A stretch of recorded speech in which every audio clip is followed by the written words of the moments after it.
We'll do it again.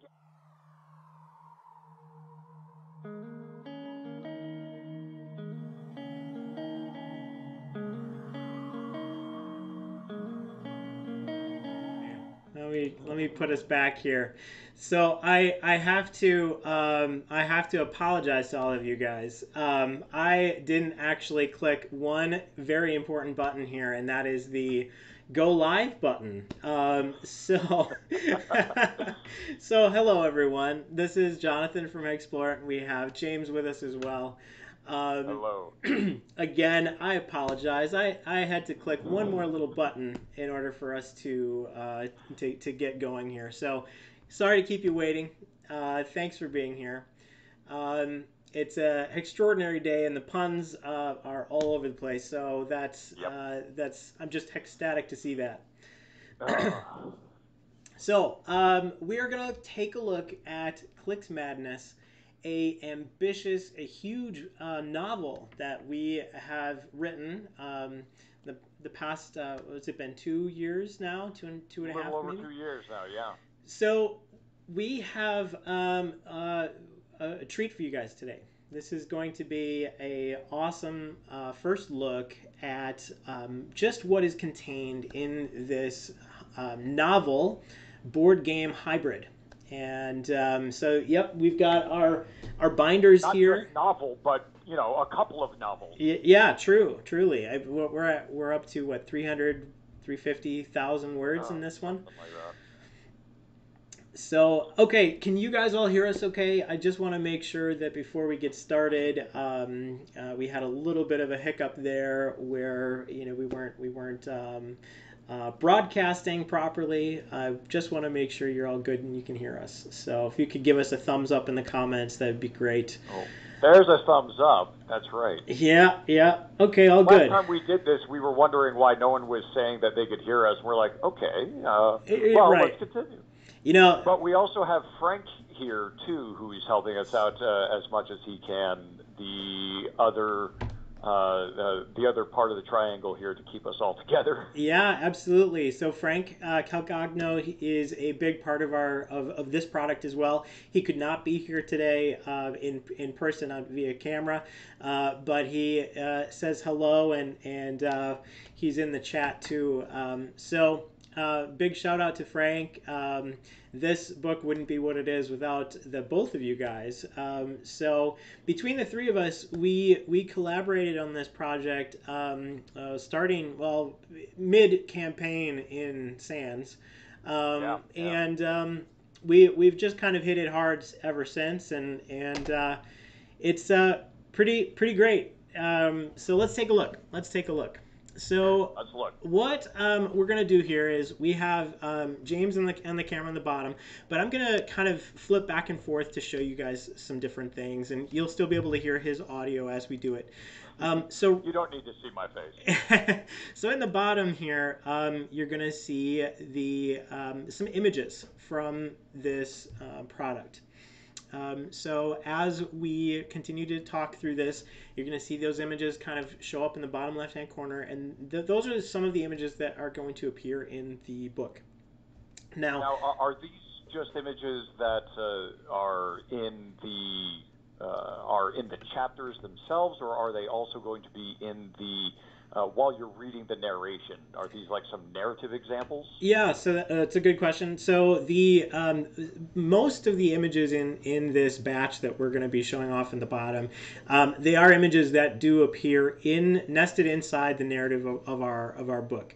There are some that do not appear in the book, and those would be your roll card art and your boss art. Those are going to be shown obviously on those placards, and I included them in here just so you can kind of see what some of the art is. So why don't we dive in to hey Dream Alchemist, thanks for saying that. Artwork in this game surpasses every other game. Kudos to your artist. So true, so very true. We have so many folks on our team that are just so helpful, devoted to making the art look amazing. A big shout out goes out to Yanis. Sing Hoi with Creation Studio, and we just couldn't be more thrilled with the art. So let's jump in.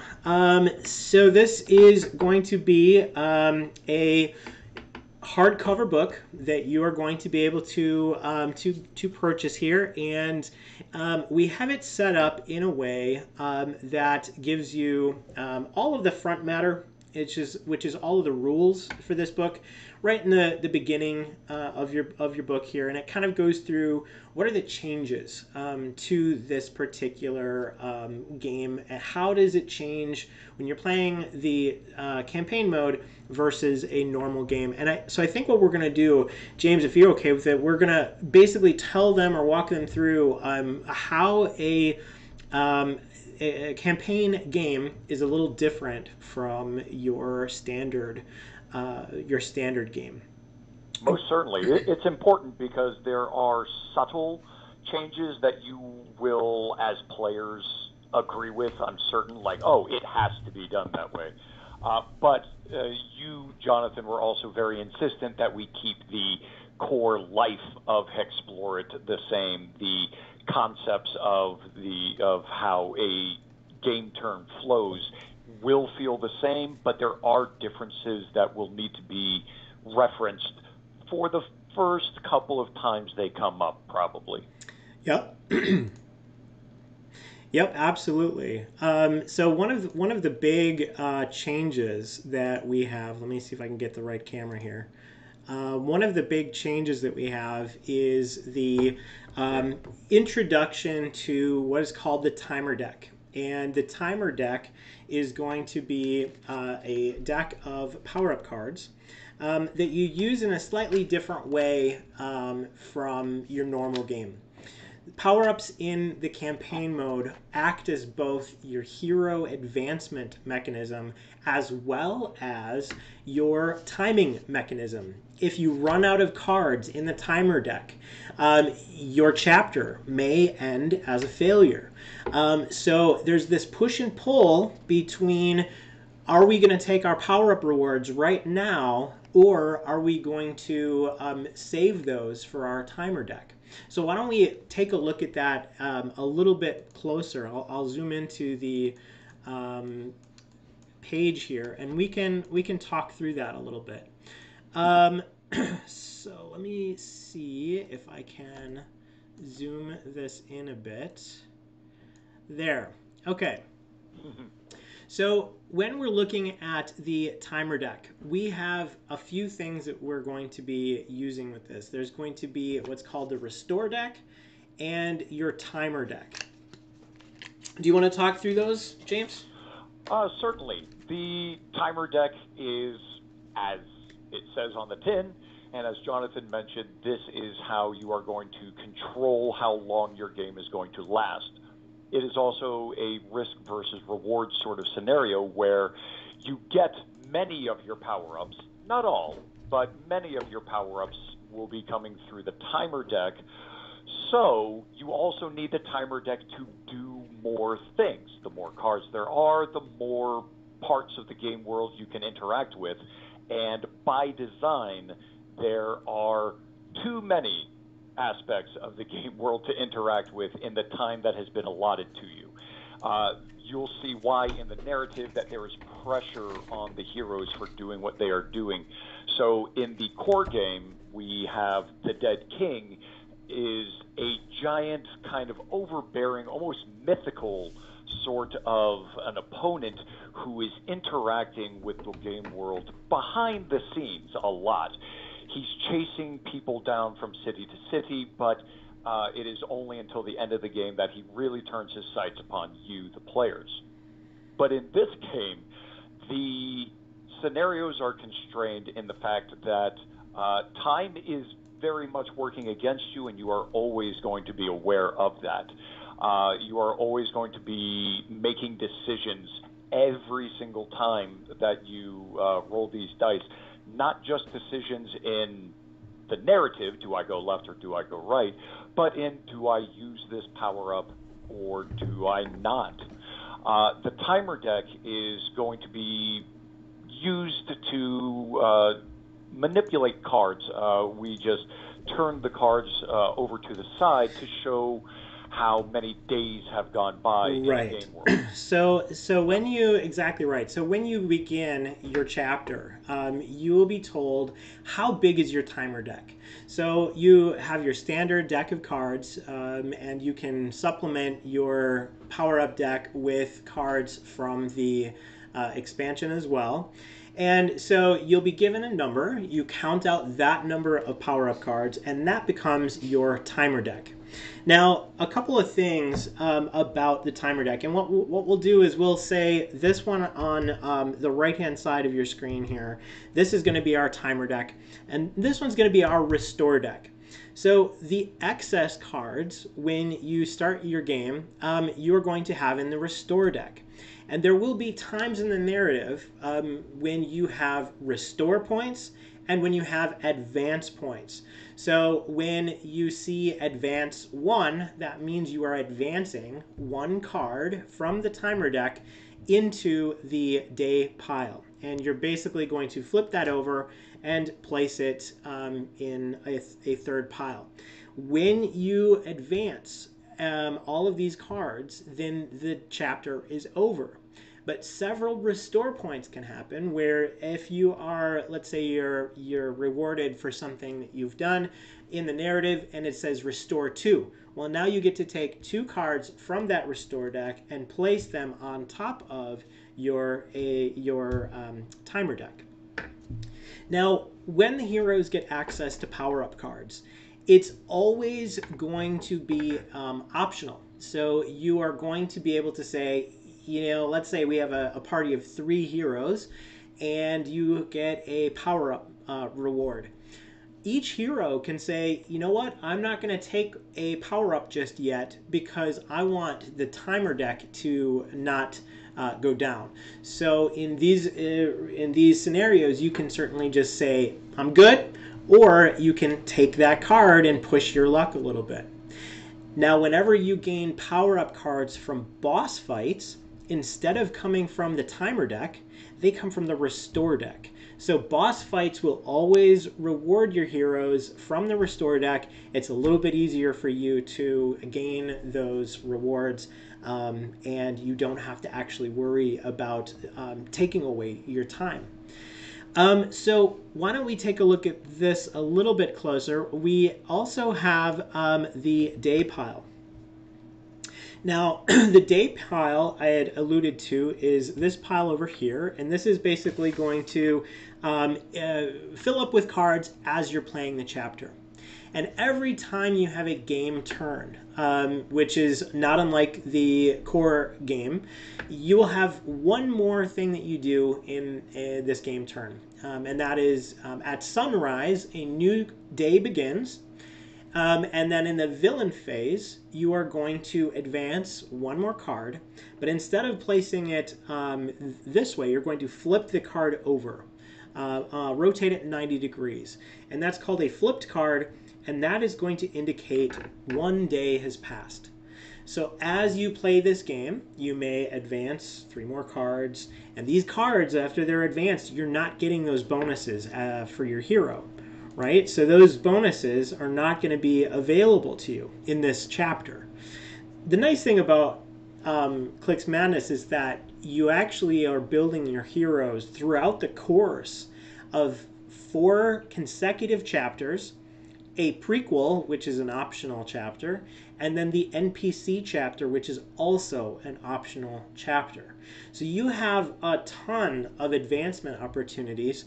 And each chapter plays out over the course of, what would you say, James? It's usually between about 2 hours on the long end for these chapters. I'm sorry, on the short end, and then 3 to 3.5 hours on the long end for the bigger chapters. 2 to 3 definitely sounds correct. Each of the chapters do have their own variable length. It's not each one is 2 hours. Right. Each one is however long. But due to character choices and the like, we have gauged 2 to 3 hours, yeah. Yep, and the other thing to note is that you can make these choices in the game that affects that have trickle down effects that happen throughout the storyline. So let's dive a little bit more into what that looks like here. And so what we're going to do is let's talk a little bit about triggered events and chapter passages. Now on Oh this yes. screen here, we're showing two new keywords. We have triggered events and chapter passages. So you want to talk about triggered events, James? Oh, certainly. Triggered events are this is the kind of bread and butter of the game itself. It is when and how you get into the narrative. How is the narrative going to bring you in? A triggered event will most likely occur by moving to a certain location or even near a certain location. And there is an indicator in the book of what will happen at that location. But there are many other ways that could happen. You could roll a number of criticals for explore during the skill phase. That might trigger a particular event. You found something special.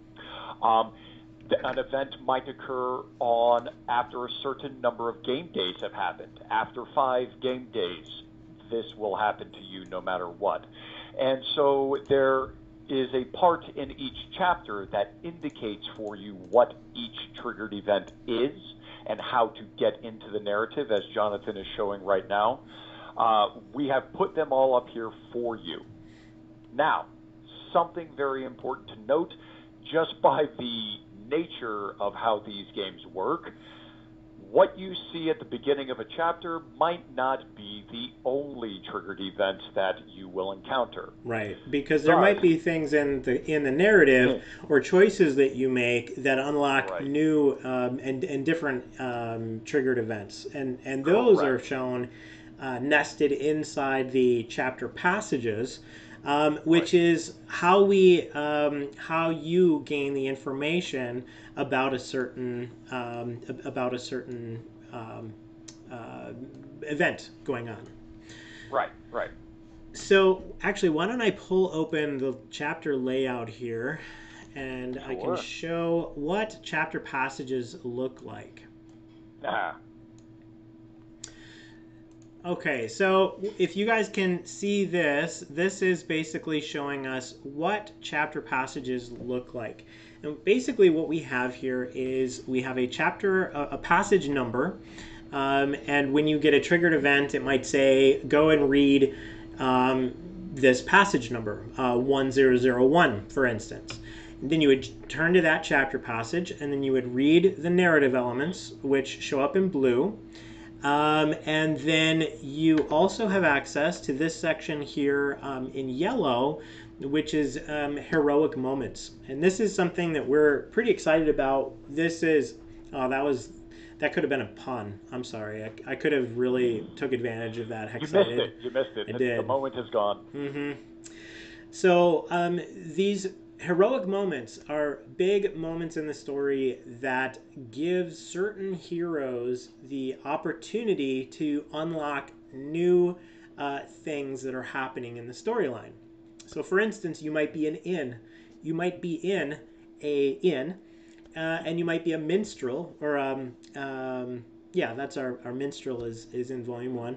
I was thinking of the bard from volume 4. So you might be a minstrel, and you might gain a heroic moment to sing to the crowd, or you might get a heroic moment as a scoundrel to pick some pockets, to gain some extra gold. And based on how you interact with the story, it will give you different things and unlock different new narrative events. So then, moving on, we look at this section in green, and this is a spot for you to make a choice. So the group, as a group, you're going to decide which of these green options are we going to take. Generally speaking, you have only one choice to make. If there is a choice where you can select multiple, it will tell you. And like Frank mentioned in the text here, it is truly a living world where you can interact in just a myriad of ways. Right underneath the green, you have a spot that's going to show basically game effects. So this is a bulleted list of what happens in this chapter passage after you've done you've read it. Is the game changed in some way? Do the heroes have to make a stat test?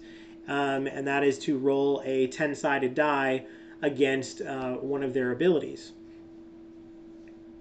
And so beyond that, that's kind of the guts of how the book is organized. There's a great question here from Andy. Will the heroic moments only be with characters from Valley of the Dead King and the expansion, or will characters of other versions like Sands of Shirax show up in Klik's Madness? Great question. Yes.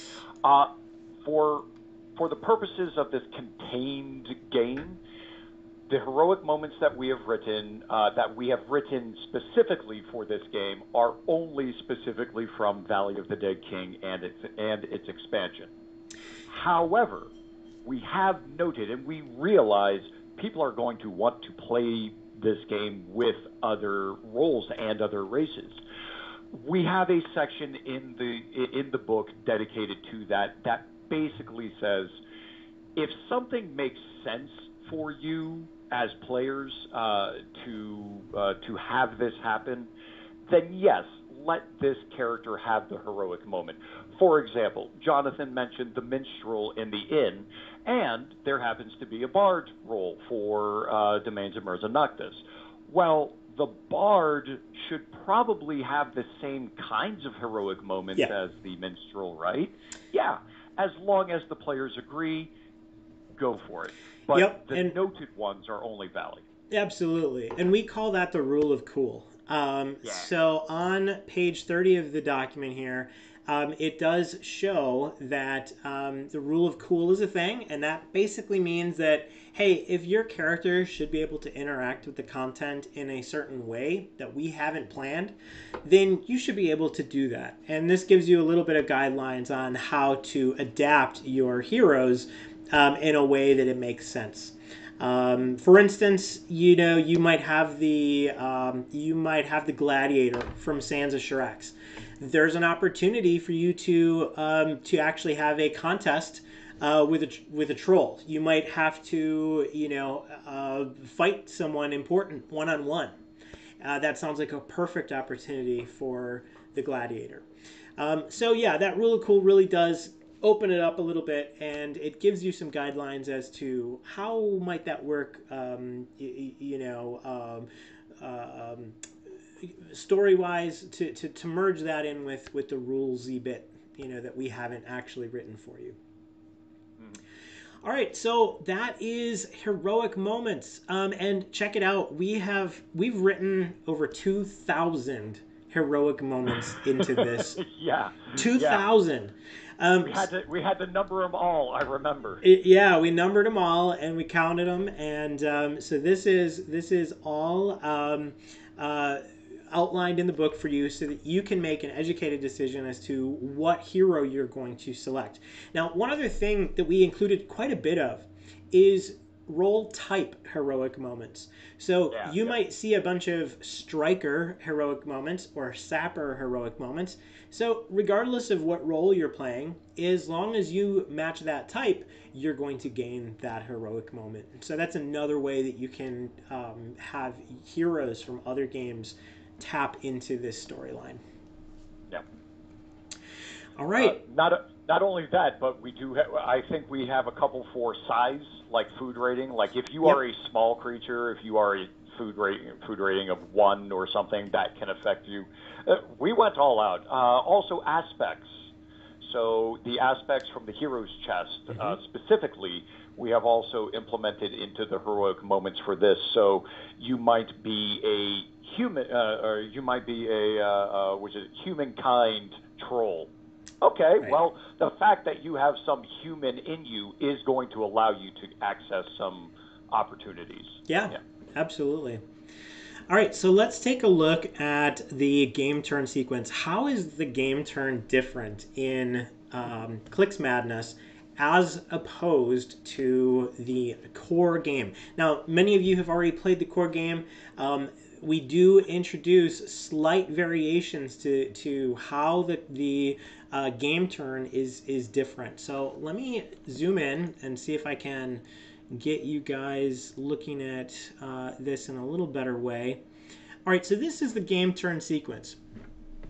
The first thing that is different is we've added a phase to this game turn. It's called Sunrise. It's only there to indicate that a new day has begun. You can either use the battle mat, or you can use the sheets of paper that we have a download section that we're going to be giving character sheets for you guys to actually take care of your heroes in a pen and paper style. So this is going to allow you a little bit more flexibility in really making sure you are cataloging your hero throughout your journey, and that sunrise can be tracked in that section too. So then we have our movement phase, and our movement phase is typically your first phase in the core game.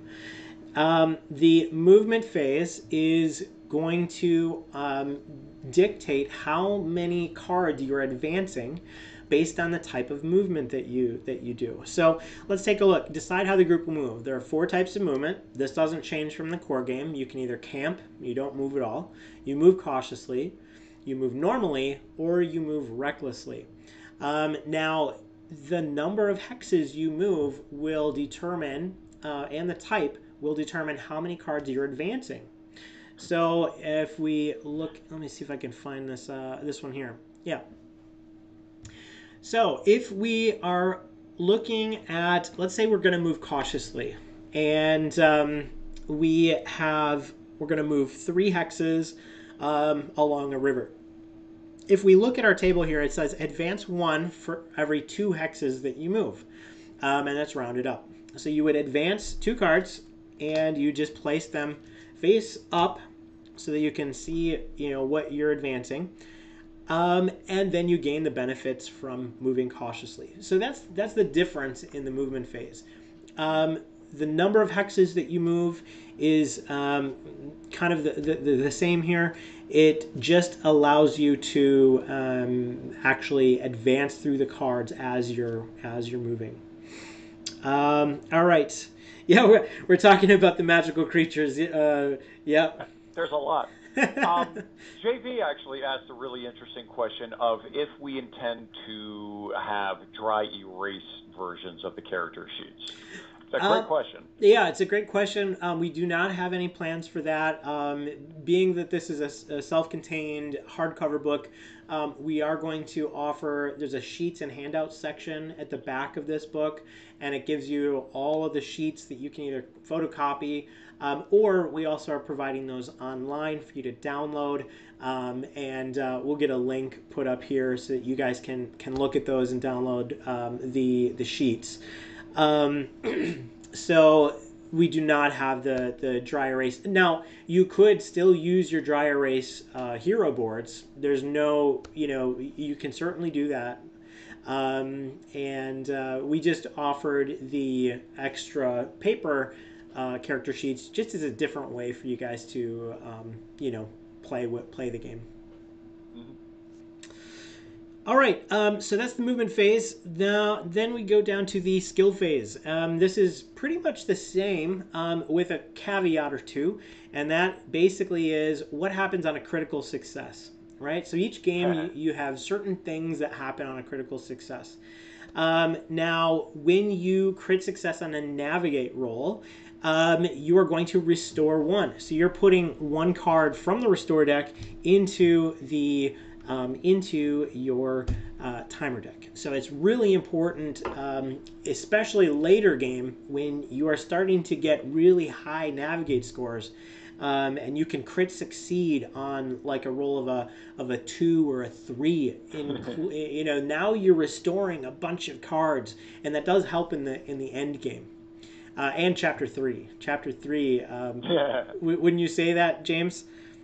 I would say that definitely. Yeah. Although I should point out, you will only restore by rolling a critical navigate once per game day. So one character can do it, and it's only one.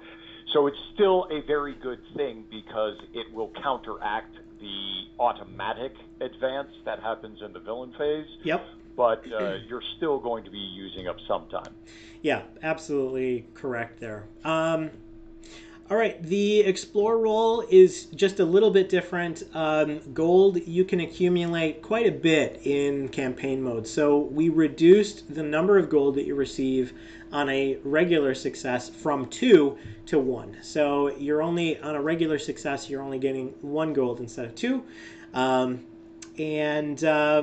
For survival, it's the same from the normal game. Now 3 crits, yes, you still have the ability to crit, on more than one, and you gain specific bonuses if you crit on more than one. It looks like if any hero critically succeeds on all 3 skill tests during this phase, you restore 1. So that is in addition to the additional 1. Yeah, which is amazing. Yep. Trust me, it's better than getting a free power-up. I promise you, getting those restore points are better than those power-ups. Absolutely, yeah. All right, then we have our circumstance or event phase. We say that this is actually a little bit different from the core game. We actually have combined these 2 phases together. So instead of there being a different phase between circumstance and event, they're all one, and depending on where you are in the map, you are going to either have one or the other, or you might have both. And it's all driven by the narrative. So the narrative may say, you have a triggered event on this location, but play a circumstance before you have this triggered event. James, do you want to talk a little bit how we handle circumstances in this game? Certainly. So the circumstances are going to change by each chapter that you're playing. These are now based upon roles, and as you can see, Jonathan has put up these circumstance tables. Each chapter is going to have a variation of landscapes for you to travel through, be they swampy or forested, plains, so on and so forth. And we have now taken actually inspiration from the story mode, where the story mode for Valley of the Dead King offered the ability for you to kind of abandon the random pulls from the circumstance deck and roll the dice to get a circumstance. We have done the same thing here. So if you happen to land at a location that is not a triggered event, or if the game narrative tells you to do so, you will roll on the circumstance table appropriate for where your party currently is, where the group currently is. Yep. And some of the circumstances are right from the cards, like it's essentially pull that card. Some of them are unique and have a unique benefit or a hazard that you'll have to encounter. Yeah, absolutely right. And we have, for each of our circumstances, we have included a hex table. So if you roll a hex, which is in our game the best you can do, then we reward that with a epic table. So in this instance, for instance, if we're looking at chapter 2 here, the circumstance table is if you are you can only see the one page here, but at the bottom of this page it says if you're on a river, then you roll on this table. And then in this table it says anywhere else. So if you're anywhere else, you're not on a river, you're rolling on this table. And if we roll a hex, now you get to roll on the hex table instead. And this might give you treasures, it might give you restore points, it might give you more food. Different events may be unlocked in this section as well. And so there's a number of different things that can happen to you, and that can also drive your strategy. Where are you going to move? Yeah. Do you want to avoid the rivers, or is there something good in this rivers circumstance table that you want to try and get?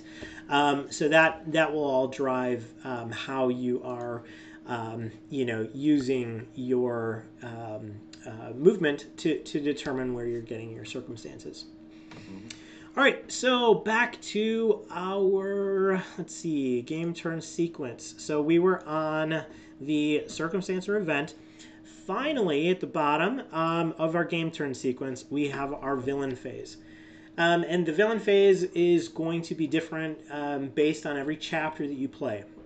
We might have goblins roaming the landscape. You might have undead crawling up from the ground and attacking different locations. So there's different things that are going to change in the villain phase for each chapter. All right. So in the villain phase for each chapter, you are first going to have to advance. That is a given. That indicates the day, the actual game day that you're traveling along is over. You have exhausted your ability to do everything. So you get your advance. That's the one that is tilted on its side. But then you have you are going to check the chapter for what is going to happen on the villain phase. Are there special events that trigger, and then is there something else that is going to happen, something dangerous, something deadly, usually, that is going against you?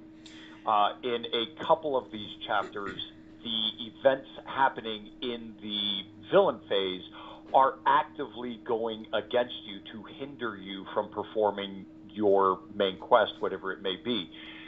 Thus, one of the other decisions that we have you make is, am I going to, or are we going to deal with the problem presented by the villain phase, or are we just going to steamroll through the narrative and try to finish everything as fast as possible? Again, we are building your intent, Jonathan. You told me to put as many choices as possible, keep everyone engaged, and understand that this is an extremely choice-heavy game, not just in the narrative. And we worked with this together and came up with that part of the villain phase where, all right, what else do we have to deal with? Yep. And I think it's exciting. Absolutely. And we've done some interesting things with cards as well. What we're looking at here on the right side of the screen is the chapter rules for chapter 1. And so if we take a look at that, where it says Goblin activity during the villain phase, this paragraph here is just going to tell you that Goblin Looters, represented by our red tokens that we have, they're going to show up on the board, and they represent something. They represent a group of goblins that are attacking the nearby location, and they're moving around the board in some cases. In some cases, they're not. So it's just really interesting to see that each chapter has its own little variability, and you'll be using this chapter rules section to drive you to how that's different. One other thing is, if you look at that next paragraph, the circumstance card in the timer deck, James, you've done some really cool things with adding in little things before the game begins.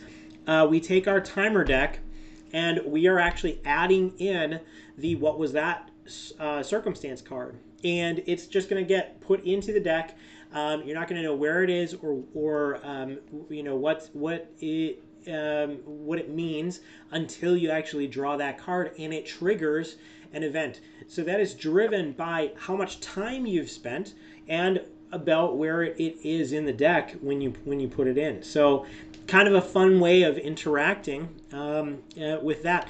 Now, if we look at that, let me just zoom in a little bit so you can see it. It says what you're going to do is you place the card aside until the end of the next movement phase.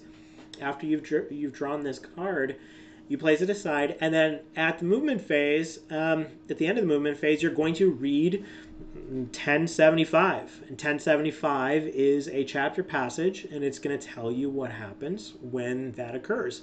So just fun little triggers that are going to show up as you're playing that you have no idea what they are, or how you're going to react to them, which is fun to kind of uncover as a group.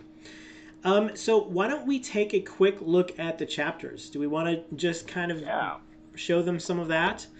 Okay. I would love to. All right. Let me just fix this here. Actually... And I like how Boardroom Gamer is mentioning about the tugging on the how well can I roll tendencies. There is HEXplore It is all about where do I go, how do I perform my task to the best of its ability, how do I exploit the game to my benefit in some way, and there is always risk to that. And Jonathan, again, was adamant that concept of risk and reward stay the same in the campaign mode, and rightfully so. And I think we did it.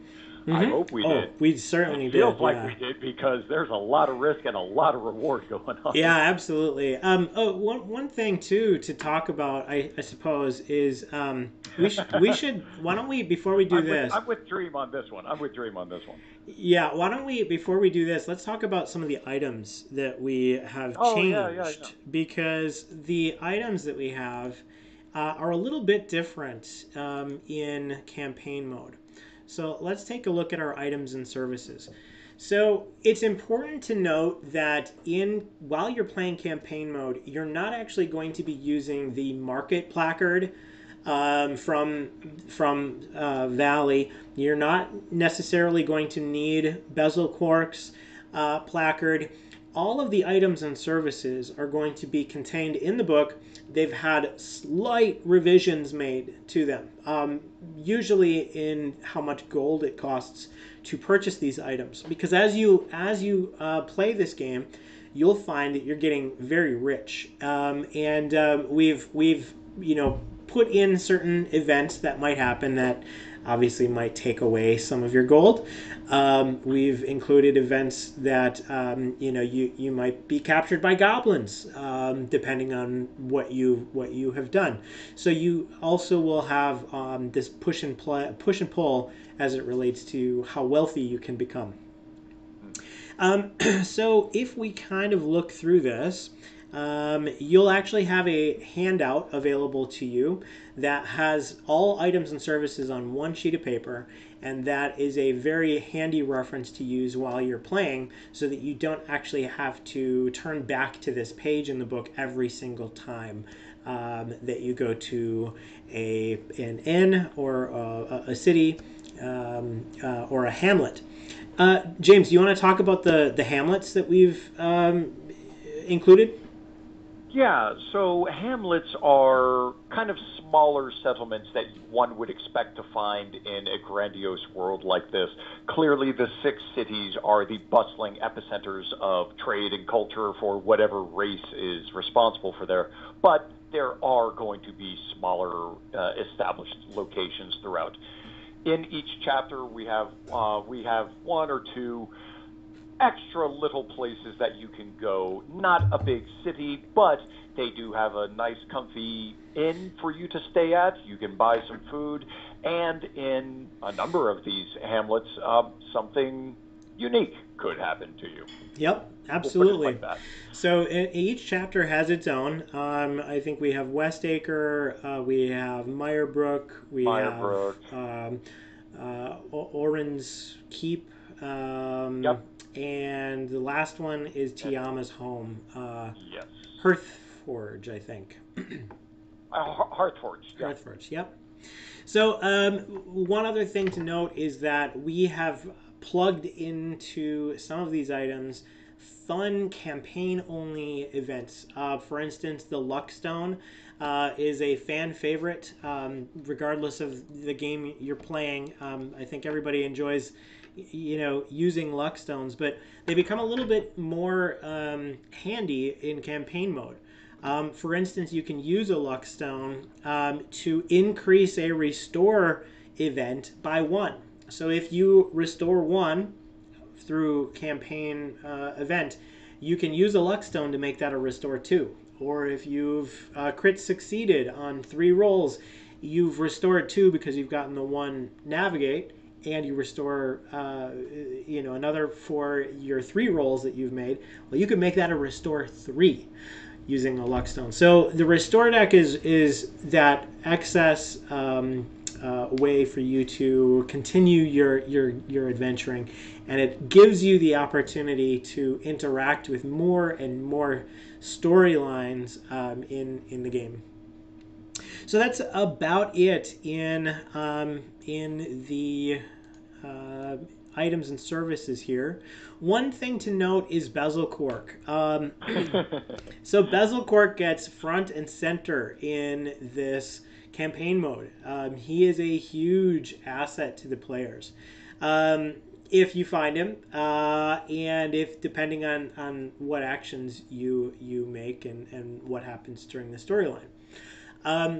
There is a moment that you can actually unlock dirigible rides with bezel cork, and he can actually transport the group on his dirigible to different locations on the map. So this is a way for you to interact with other locations.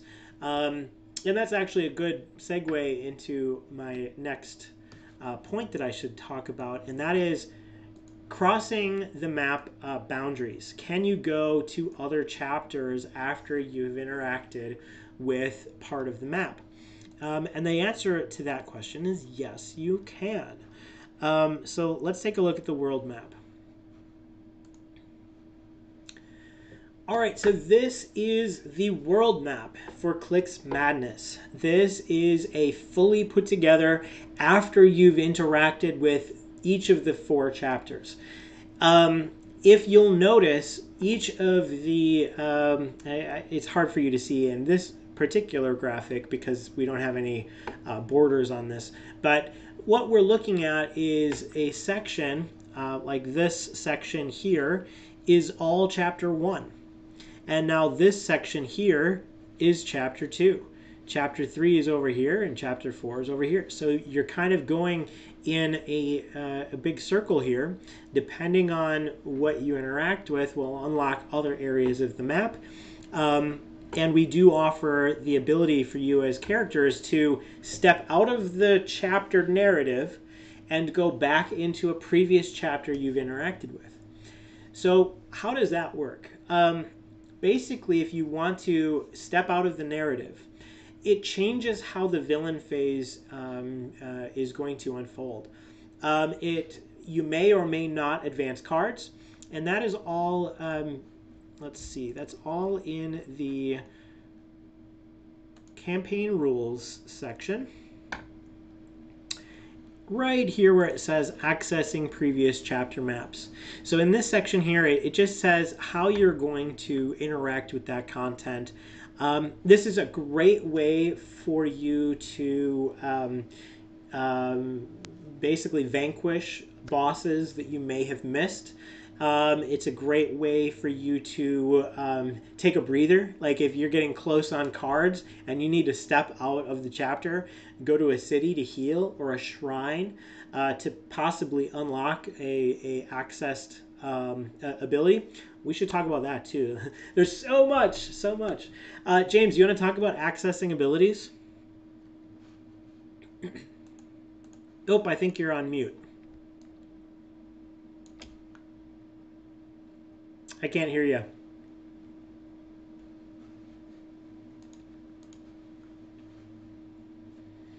Okay, no problem.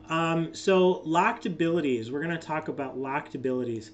So when you start the campaign mode, I should ask, can everyone still hear us okay? Is everything good on your end? If you could just give us a thumbs up, that'd be great.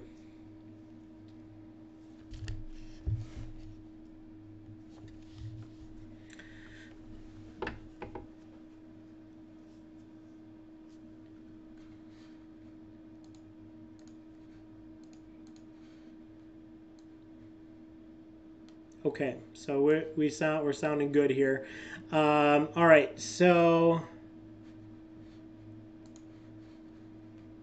Yeah, it looks like James isn't. Okay. Sorry, James. It doesn't look like we're hearing you.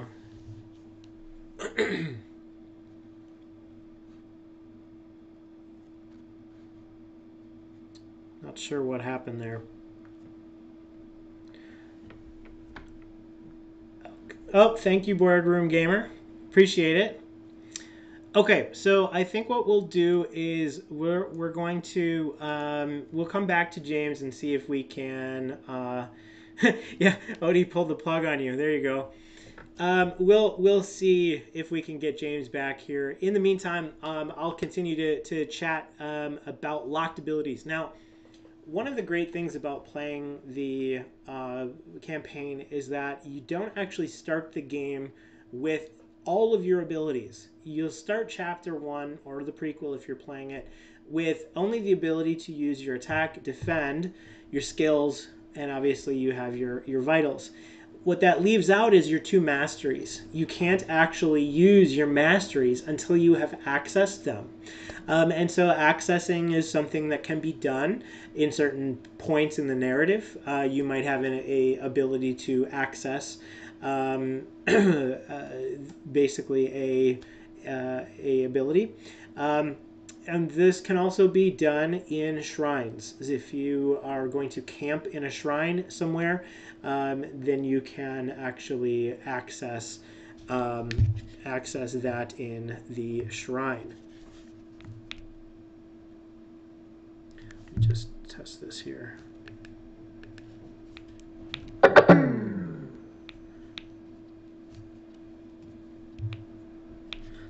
All right, sorry about that. Just resetting my speaker here.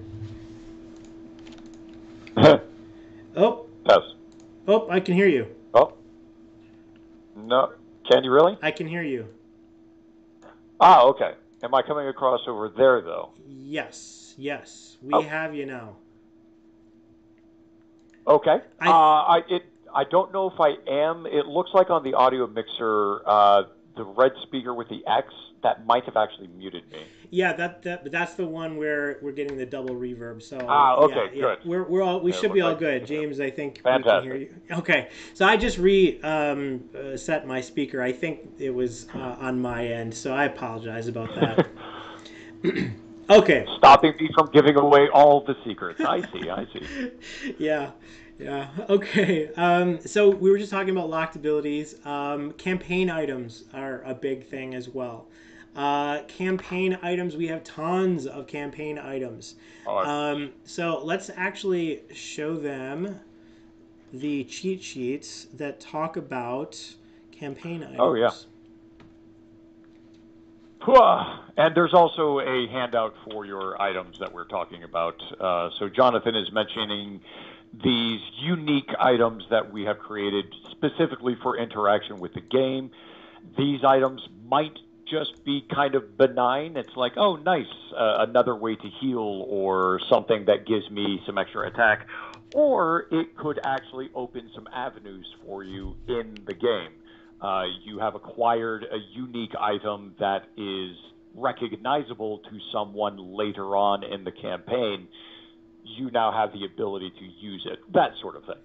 Yep, absolutely. And if we're looking at this, we have 4 items available in the prequel. I think we've got 9 in chapters 1 and 2. And then we have, what is this, 12 in chapter 3? 11 or 12, yeah. 12 in chapter 4. So there's a ton of different things that you can gain that are just different from standard items. Campaign items are always going to be shown with the campaign symbol behind them. So let me get back here. Let me just show you what that looks like. Let's see. And thank you guys for bearing with us. I have forgotten how hard it is to do an actual live stream and to make sure everything is in order for that. So thanks for bearing with us. So this screen here is just going to show how we organize the data in campaign mode. NPCs are in orange, and they have the little NPC icon behind them. We have opponents in red, and they will have a icon behind them based on where you're going to find that content. So we don't just say, "Hey, go fight," the grizzly. We're going to show you where that card is. We're going to say it's an encounter. It's found in the encounter deck, or the circumstance deck if you're using the circumstance deck. It might be a boss, and so we'll have the boss icon behind it. So there's no guesswork on where are we going to go to find these opponents, and that just helps to organize the data a little bit better. Items are shown in bold blue. So if you're finding a luck stone, or if you're finding a elixir, handy elixir, something like that, they're going to be shown in blue. Now, if you find a special item that is a campaign item, it will also have the little campaign symbol behind it. So you'll be able to know, oh, this is a special item. It's not actually in the shop. It's located on one of these chapters, and you just have to find your chapter where that's located, and you got it. James, do you want to talk a little bit about chapter statuses? Campaign statuses. Campaign statuses, yeah. The campaign statuses are, I think, kind of a traditional approach to this sort of thing. They are the instances where you have obtained some sort of a turn. You've reached some specific event that will affect something that happens later on. So, for example, if you are handed a letter and the person that gives you the letter says, "Don't look at this," you have a choice. Do I look at the letter or not? If you don't open the letter, you don't get a status. That's the kind of a standard thing. If you do open the letter, you now have a status that indicates in some way the letter has been opened. Whether or not that is good or bad for you, of course, is left to be decided, but the game now knows what decision you have made, right. And you will keep track of that throughout your entire adventure, throughout the prequel up to Chapter 4, and things that you do in Chapter 1, opening said letter, may not even come into play until Chapter 4, where the person the letter was supposed to go to realizes it. That sort of thing. Yep, absolutely. And I think we've included something like 150 statuses in this product. So you have a bunch of branches. You're not going to get all of them.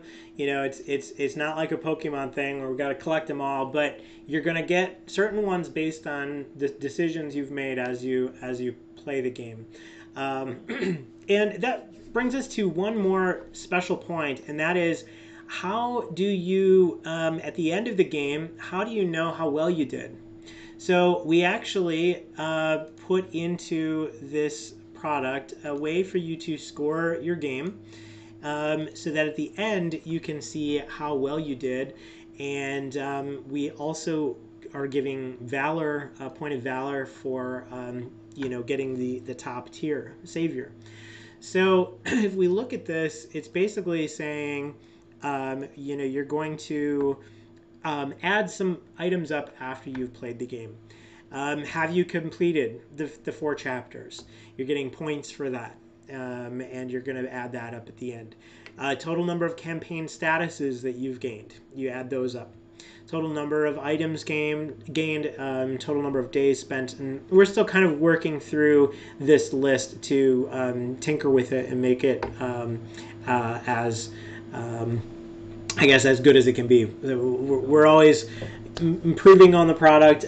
We have about 20 more images to go until we're done with this product. So while those are being worked on, we are just continually tweaking. I think that's something that we've always done. You got to have everything as close to perfect as possible. Yeah. Now, one thing we introduced in Sands was Hordes and Swarms. This is a new type of opponent. It's basically when you're facing many different units of the same type of creature.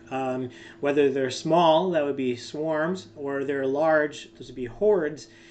We have introduced them into campaign mode as well.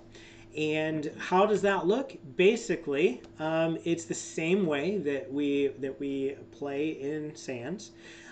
We include the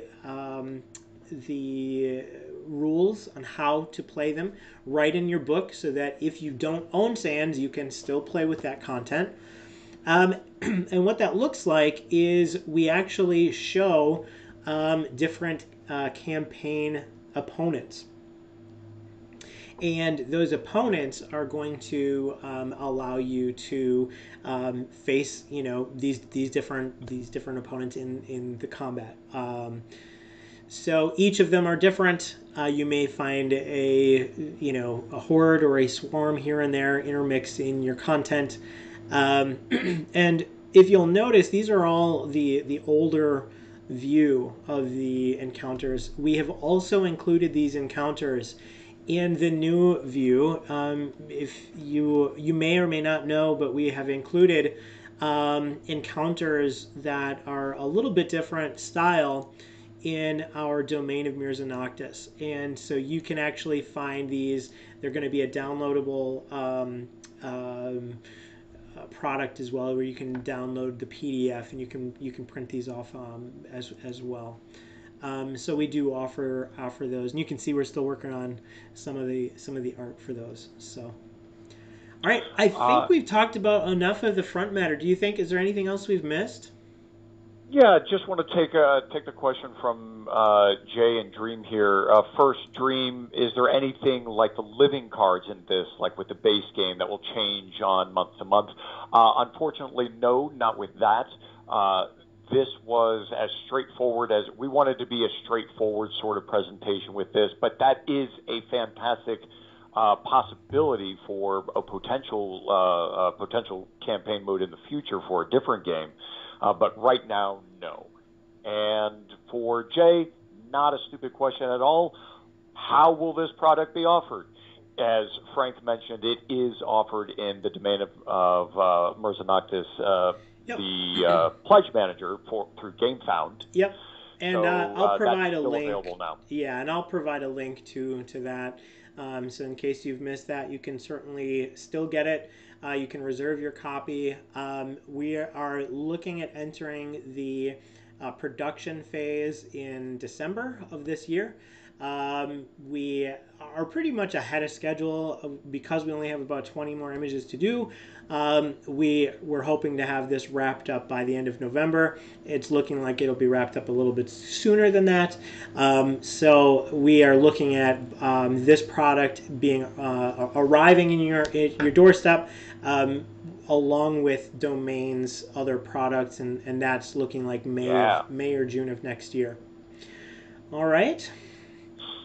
So let's talk a little bit, like a 5-minute blurb on each of the chapters that we've got. So, oh, did I say Kickstarter? Yeah, maybe no, I said... Frank had. I mentioned GameFound. Oh, okay, got it. It was a transition. Yeah. And I'm happy we made the transition. GameFound is a pretty solid platform, and it really makes the launching of a game so much less stressful. Just the tools that they offer.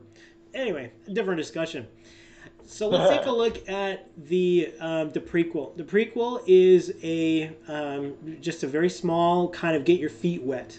It's not something that is required for you to play, but it does introduce you to all the concepts of the game, and it gets you into the mindset of advancing cards, using the timer deck, making sure you're managing that timer deck so you're not taking too many power-ups, that sort of thing. Did you want to talk a little bit about how that unfolds? Or I don't know how much we want to actually... Sorry. I don't know how much we want to give away. James, what do you think?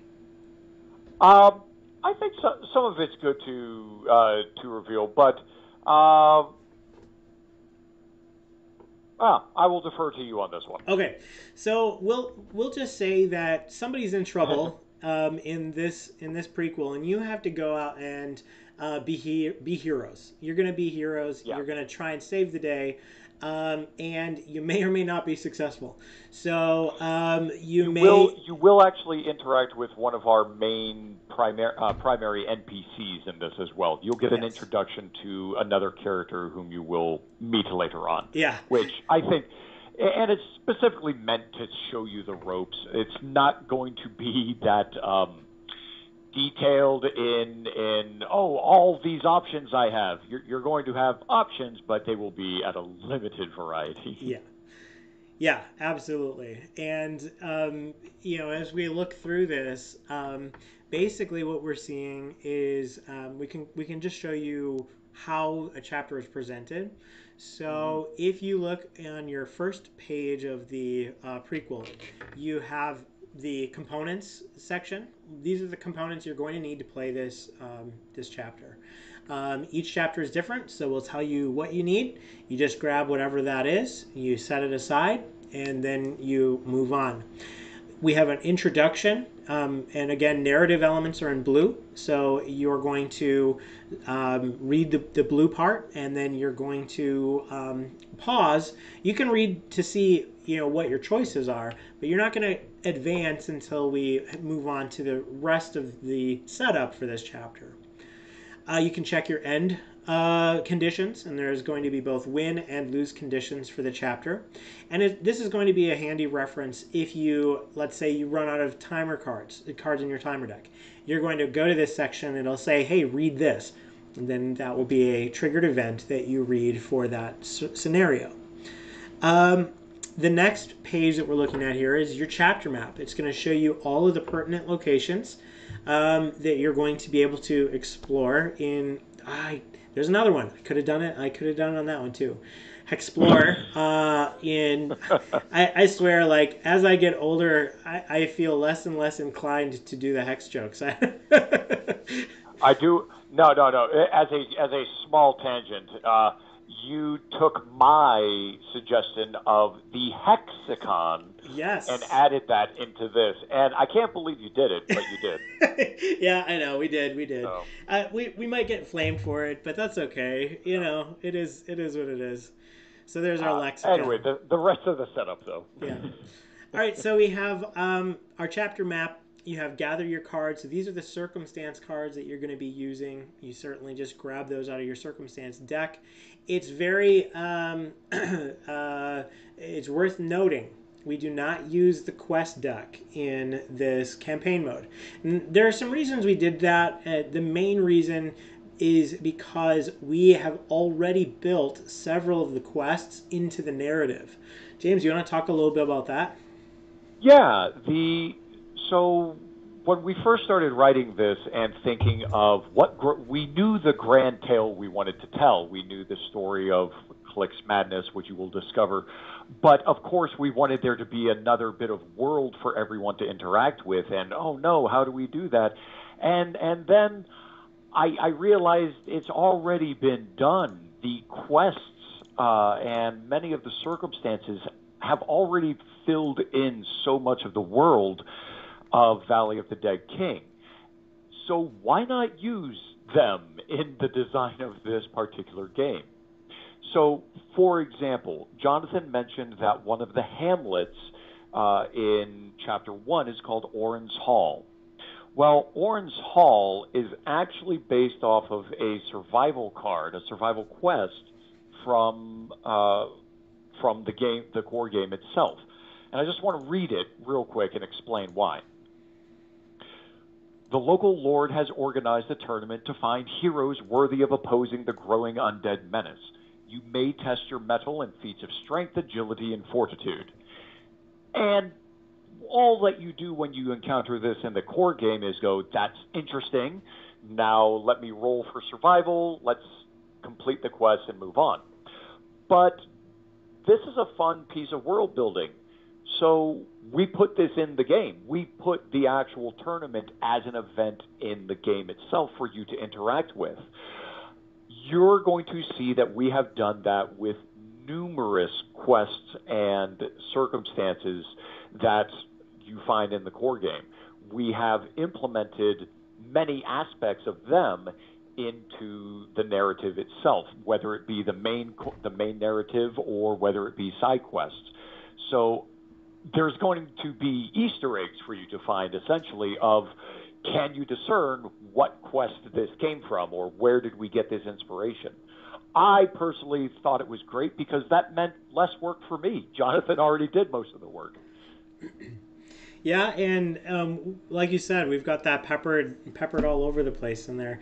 A couple questions. So, Nikoga, solo play tips. Yes. So, every time I've played this, I use the sheets and handouts, and every time I played it, I was like, I need to add something more. So, we have gone into the sheets and handouts section here. Let's see. And as you can see, we have a way for you to catalog your items in a slightly different way. In fact, so for the character sheet, for instance, we have this whole spot for consumables. If you have potions, luck stones, you no longer have to write down luck stone. Just write in the number, however many you need. We have a day counter on here, so you can count how many days you've been through. We have a game turn sequence at the bottom, so you can quickly and easily walk through each of the sequences and see what the special abilities are when you roll a hex, that kind of thing. You have your favorite opponents up on the top. And then, of course, you have the back of the page, and that gives you your trait, your aspect powers. It shows expanded backpack. It gives you campaign items, a spot for you to actually write down what campaign items your heroes are carrying. And then it also has a spot to show you who are the NPCs you've encountered, have you met them, and are they alive or are they dead? Because there are opportunities that you can actually make choices in the narrative that may end up to one of your allies dying. So that's important for you to know who's alive and who's dead. And then also the number of the bosses that you vanquished. This is important in the end where you're cataloging all of your points to see how well you did when you played. So that's the character sheet kind of in a nutshell. We also have a world map that shows all of the different locations that you could go to on the map. It includes all the cities, the shrines, the hamlets, as well as other game locations like where you might be able to harvest certain items. You can harvest ancient crystal or spider silk or the great trees. You can get great tree sap. So there's many different things that you can do, spend your time on, that is all above and beyond the narrative that goes into the game here. This is a sheet that just shows your purchasable items, so all of the items that you can purchase in the game. We have a sheet that shows all of your campaign items, and it also shows what they do, so what their wielder bonuses are. If you'll notice on this sheet, we also have a spot where it says captured or given. There may be opportunities in the narrative where you become captured by goblins. And if this is the case, they're going to take all your stuff. So we have a spot for you to say, have these items been captured? And then you no longer gain the bonus.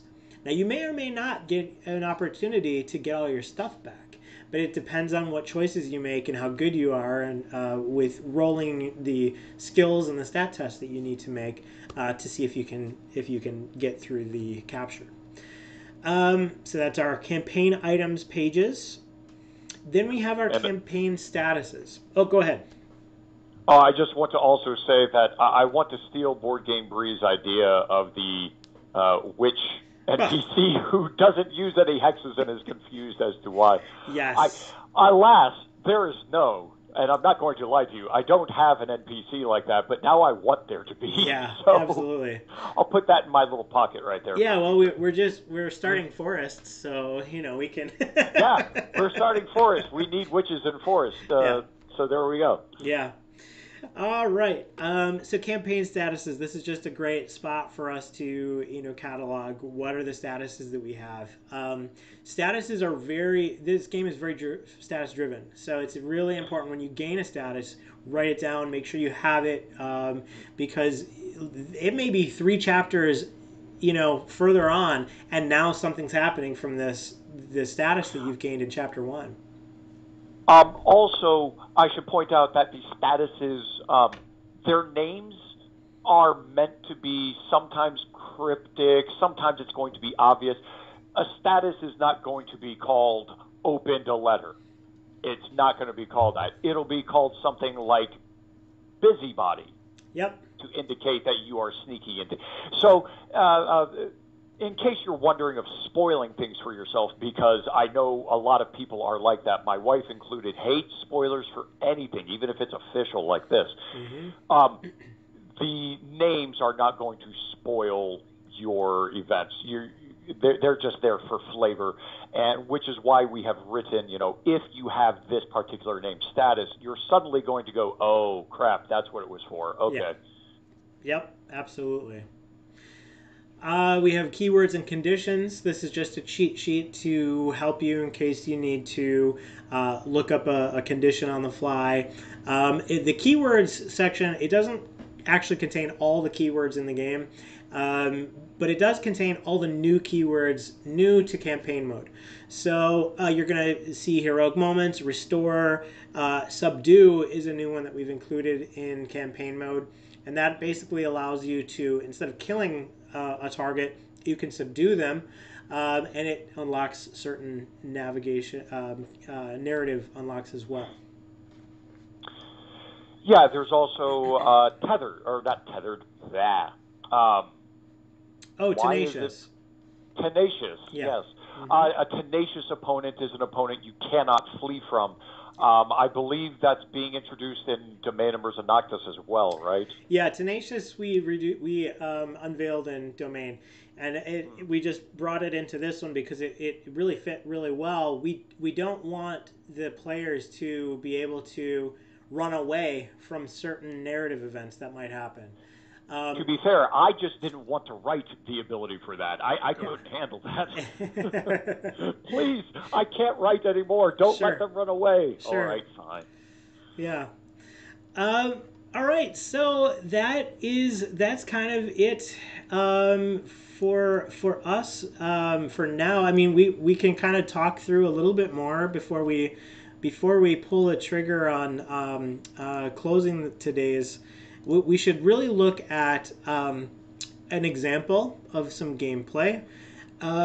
So why don't we go ahead and talk through the first game turn in chapter 1, and we can kind of show what happens. We're not going to read the narrative.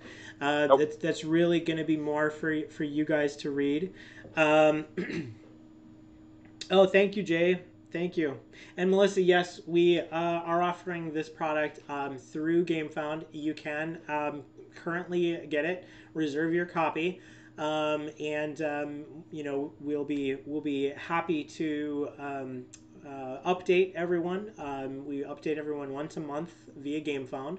So if you head over there, grab the product, you'll automatically be getting those updates. So that you can keep track of the process as well.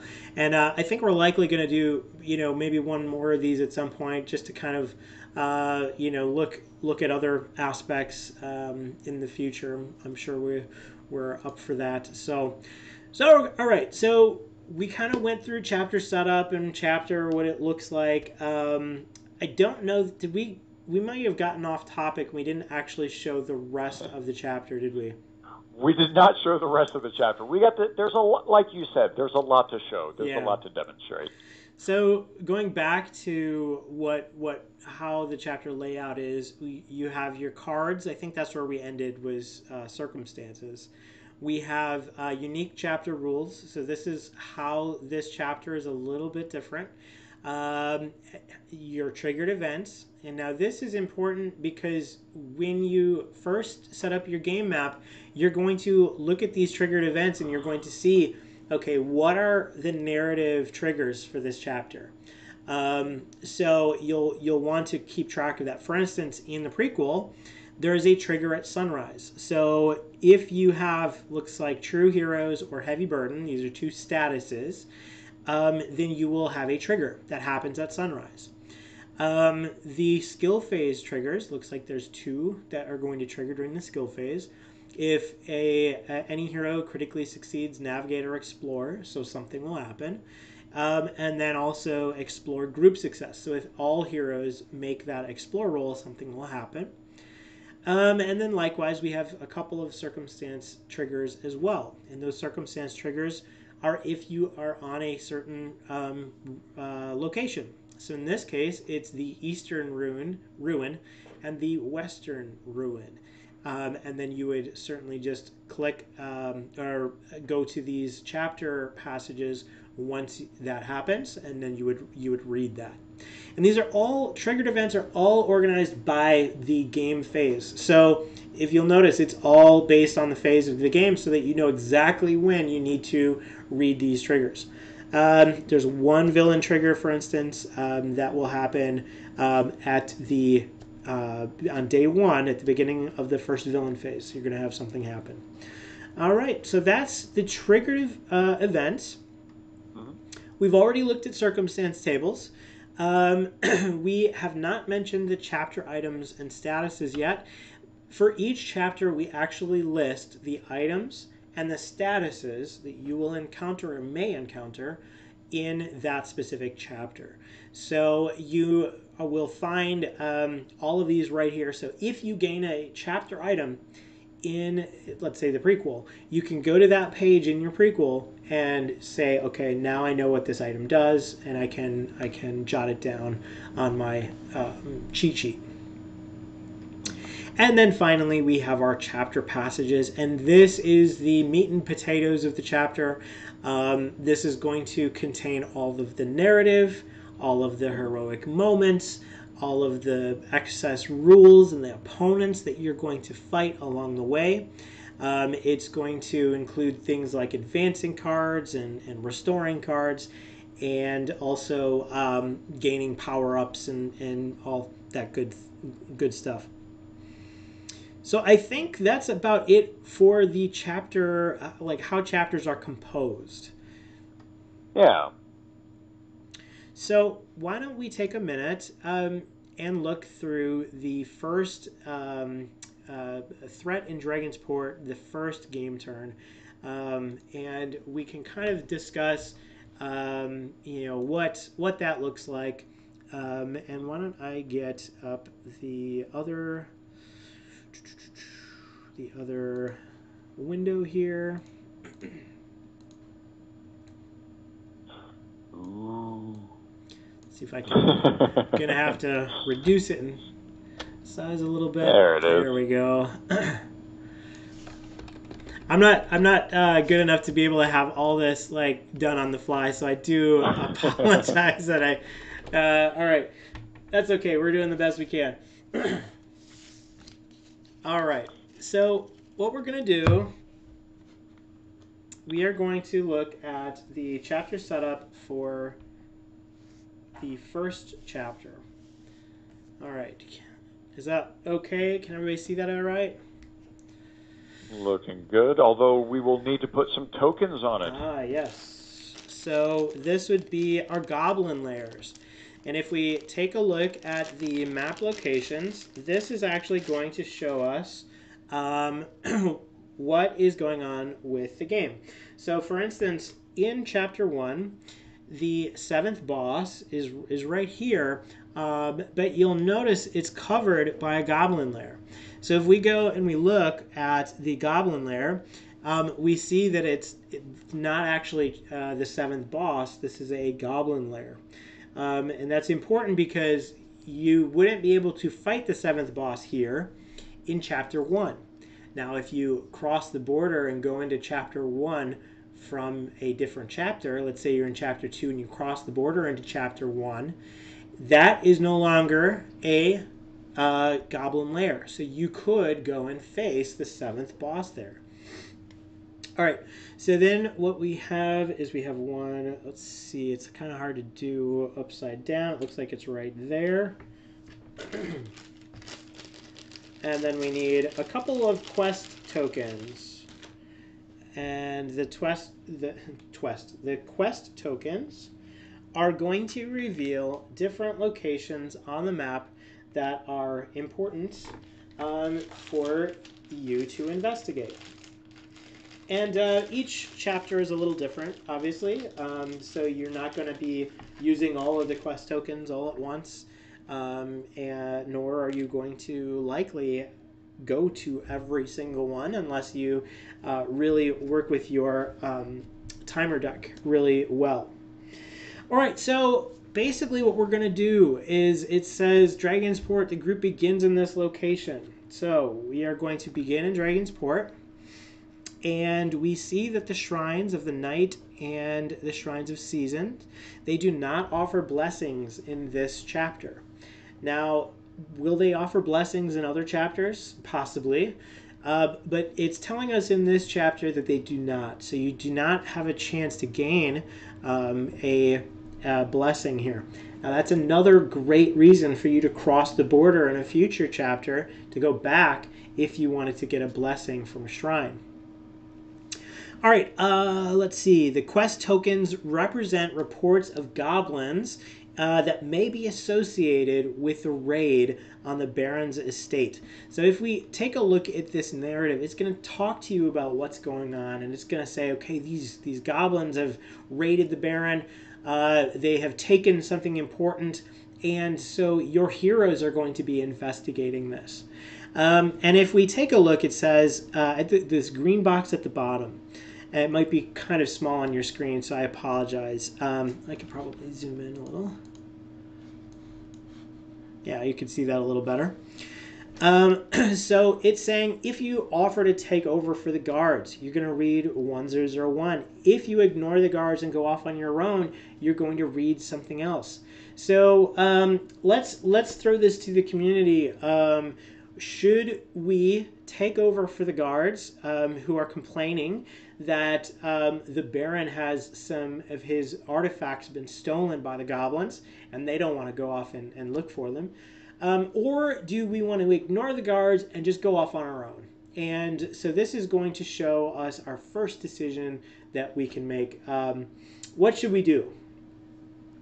The seventh boss is Jared, the Goblin King. Yeah, Jared, the crazy step brother. All right, so we're going to ignore the guards. Dream Alchemist. All right, so we're going to ignore the guards. We're going to read 1107. When we're ready to set out, we're going to do that. So we're going to click on 107 on this, and this is just the PDF, so of course I can click on it. No pun intended. Click with a K, right? Oh, James, did we lose you again?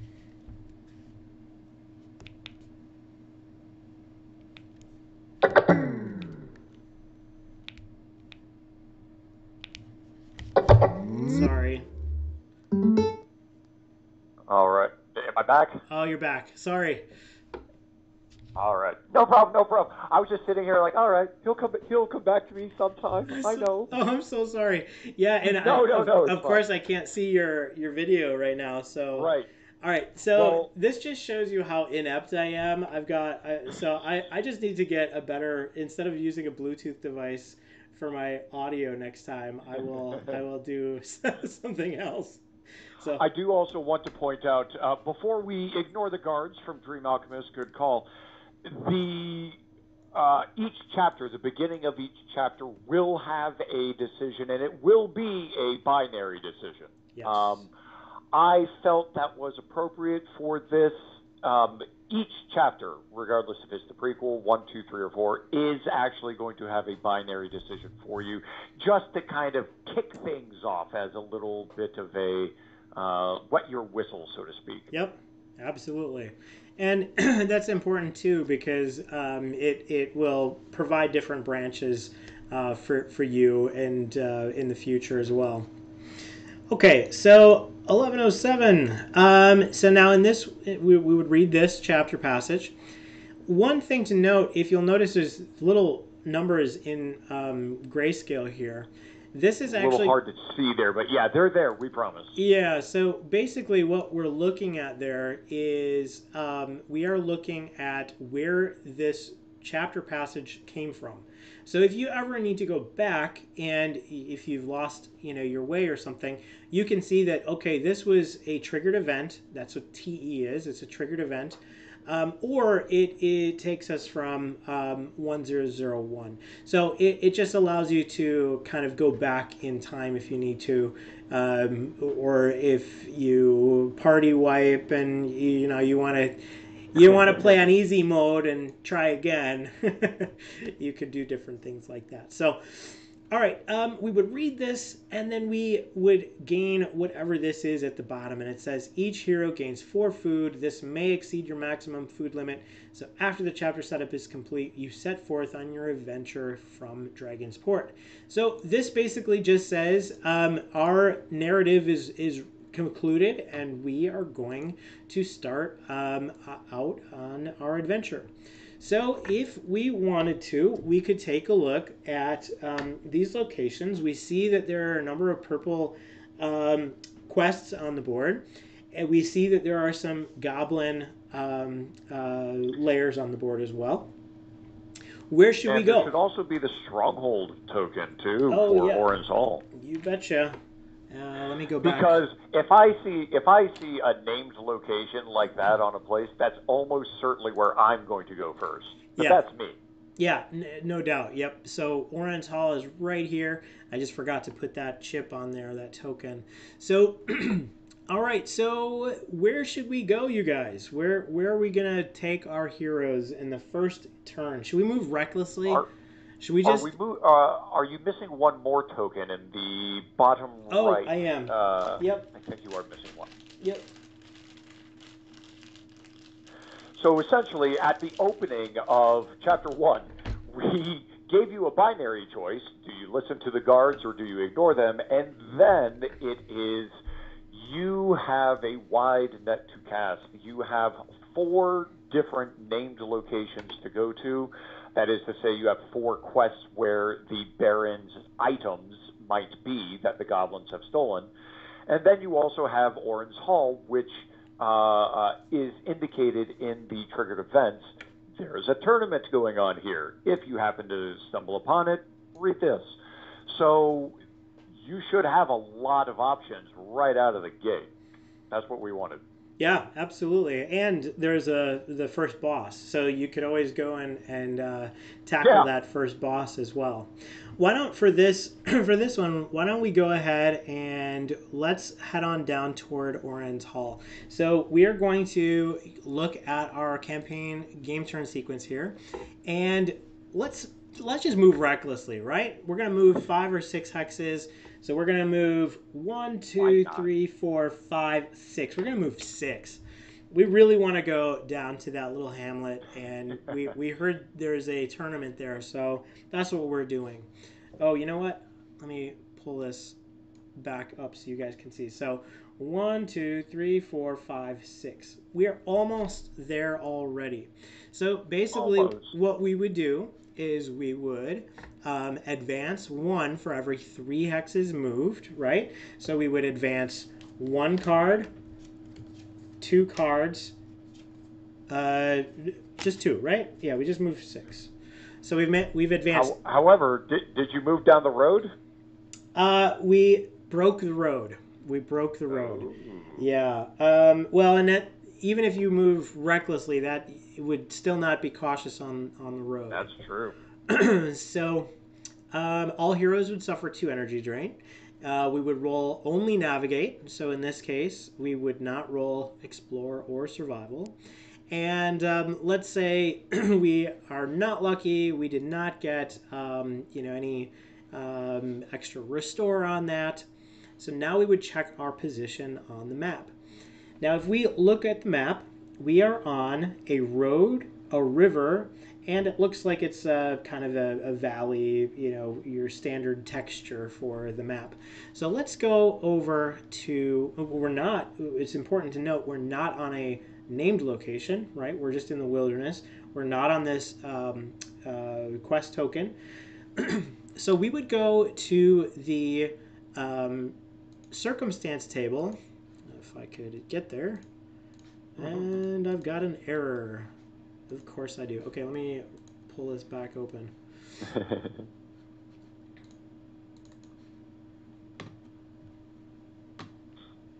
Of course. Well, in the circumstance table, we would be rolling the one for River, since that's the one that we would happen to be on. Right. Sorry, I'm trying to get this back up here.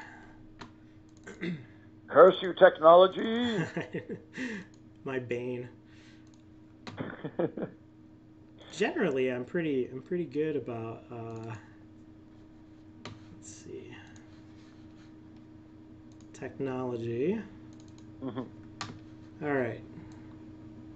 There we go. Circumstance tables. Okay, here we go.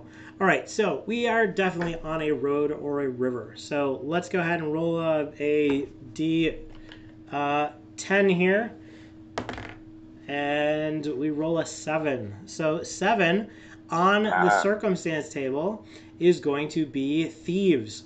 And if you notice, this thieves is actually not it's not in red, which indicates it's not actually an opponent we're fighting. It's just the circumstance card that's named thieves. So we would play that circumstance card, and we would do whatever says on that card. So that, in a nutshell, is the circumstance phase. Then we would go back and we would see we're not on an event. So we would play the villain phase. Now, the villain phase, to wrap up this particular round, we have goblin activity during the villain phase. So this is going to tell us, it's terrible. There, that's a little better. So this is going to tell us what happens during that phase. At the beginning of each villain phase, the group suffers energy damage equal to the number of goblin layers on the map. Well, there are how many? There are 2. So each of us would suffer 2 energy damage. Remember, we already suffered 2 more damage for moving recklessly, so our heroes are likely all out of energy. And let's see.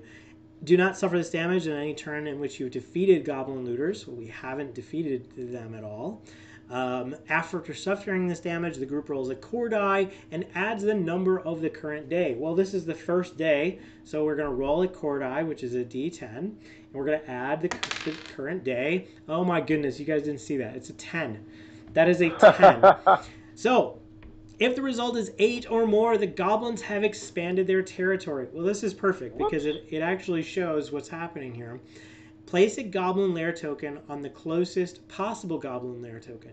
And that's these locations in red with the red borders.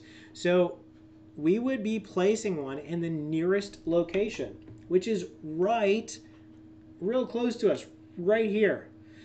So we would place that first, that next goblin lair right on the map. Whoops. Yeah. All right. That's a big whoops. Yeah. And then that would conclude the villain phase. Well, there's one other thing we need to do, and that is advance for that villain phase. So let's take a look at the game turn sequence sheet again. If I could get there. There we go. All right. So conduct any actions as indicated by the chapter. This may include triggers.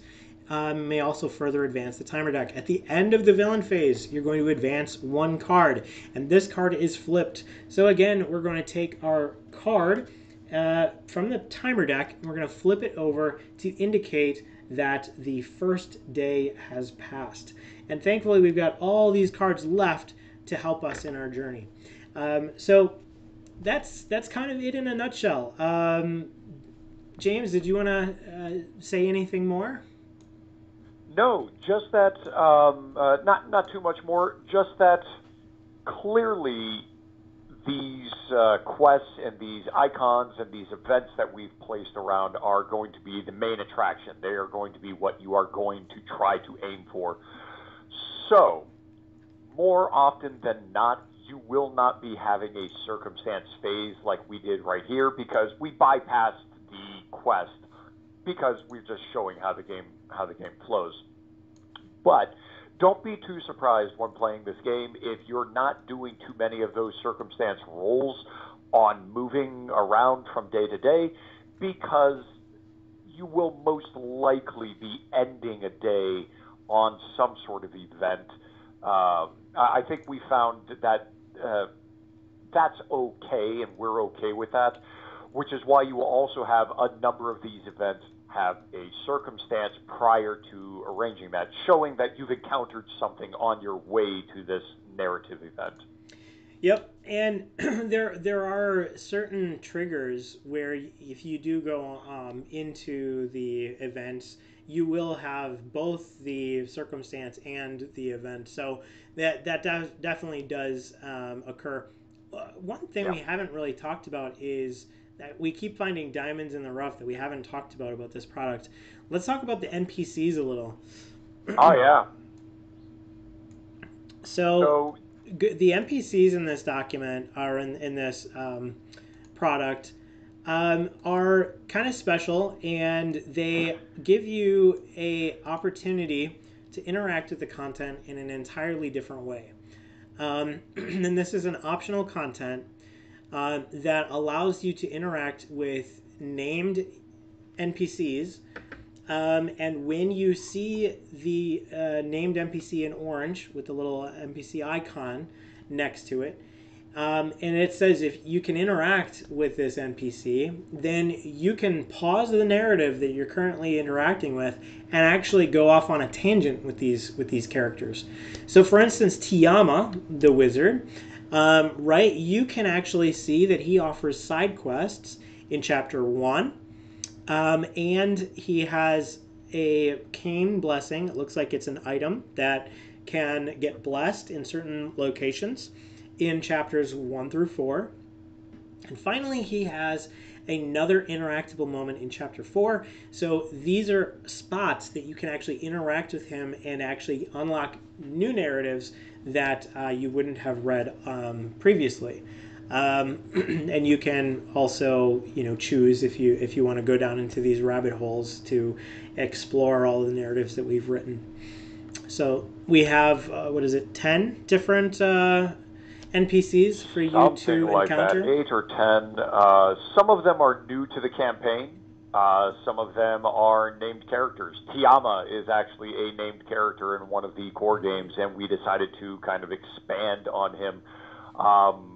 And of course, Bezel Quark but this individual, Drumpf Dorget, he's completely new person for this. And a couple of fun things. Someone mentioned that they wanted to interact with Bezel Quark a lot. You can. He was so much fun. I needed to put him into this story somewhere. He was so much fun. Yeah, absolutely. One of our fan favorites is Dented. I love Dented so much. So Dented is one where you can gain him, and he's a kind of a cook. So you can actually interact with Dented to say, "Hey, Dented, tell me, tell me about your leftovers," and he will actually feed the group, and you will have certain things that happen to the group if you decide to eat whatever it is that he made. So there's some fun things that happen and unlockable things. You can also get the Grey Wolf Pup, which is a legendary card, as well as Kembjorn Thunderfist. So these are all NPCs that you can interact with, and really fun things. So we can't wait to have this come out for you guys. It has been an honor showing it to you. I've been looking forward to this all week, so I hope you guys have enjoyed. Do you have any questions or want to talk about anything else before we pull the plug on this event for the day? Definitely looking up for those questions. I think Frank pointed out that the NPCs can possibly be escorts, and he is correct. Like Dented and the Wolf Pup can definitely be escorts. Some of them, like Tiama, actually he's an escort too. Some of them are not. You simply interact with them at various locations in the narrative. But again, understanding that they are escorts, they can die.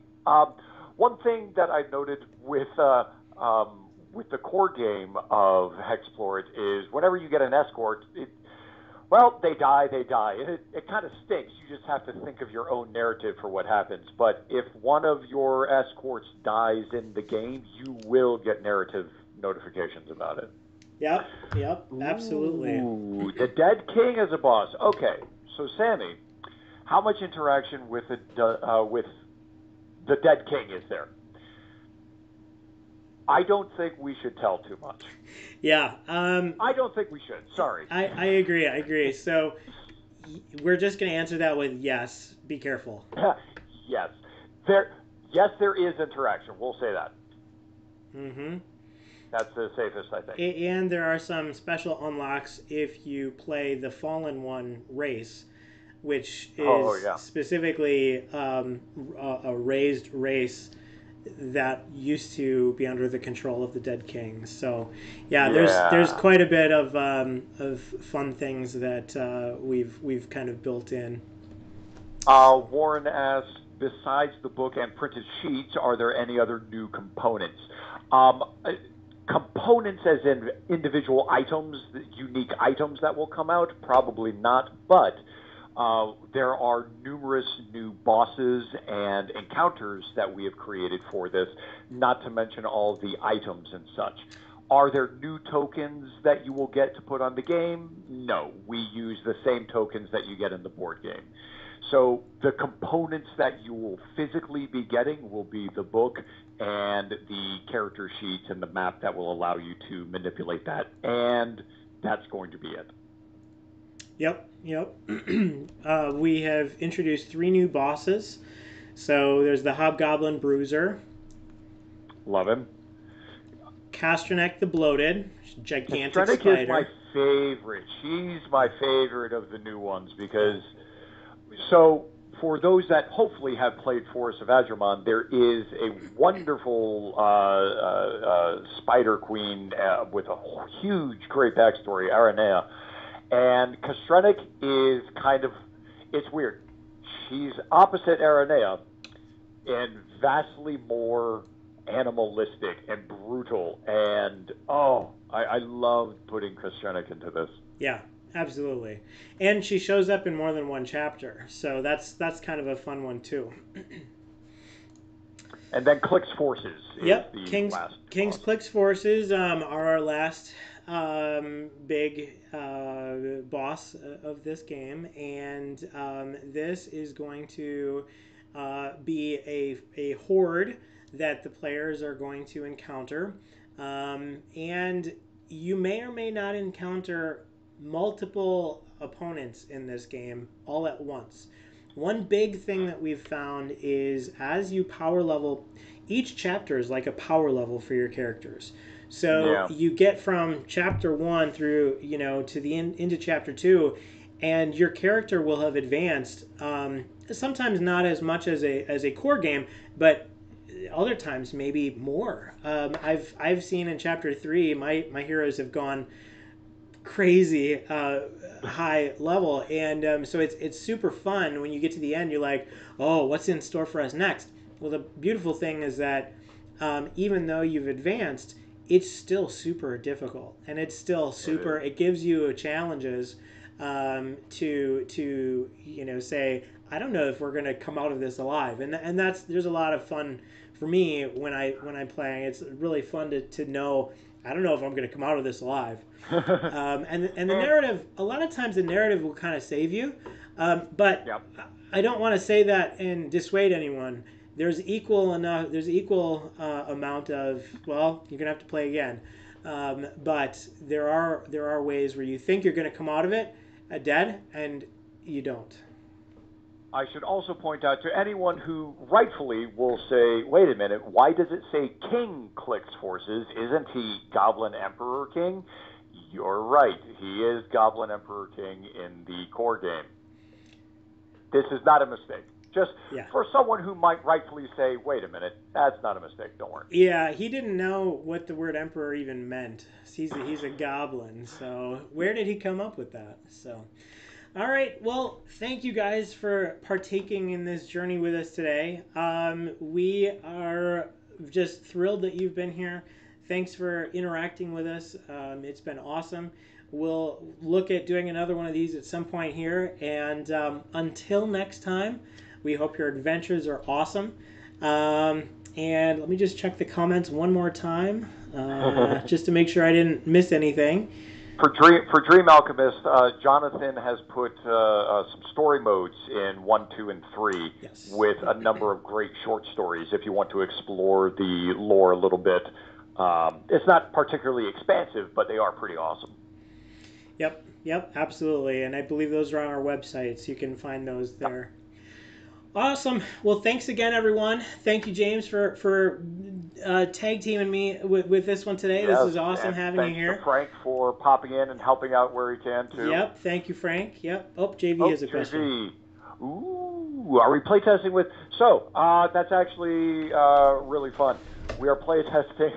I have a playtest binder. We have binders. So we are printing it out so we can catch all of those mistakes that will naturally come up that you can't catch in a Word document or something. This is a 2-inch binder, and it is full. That's a thick guy. That's a thick beast.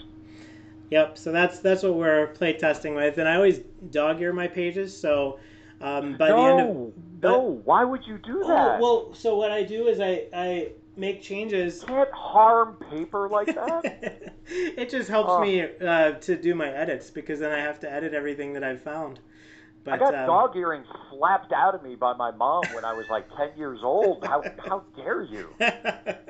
Awesome. Anyways, sorry. Well, thanks again for everybody for being here. You guys have a great time. Right.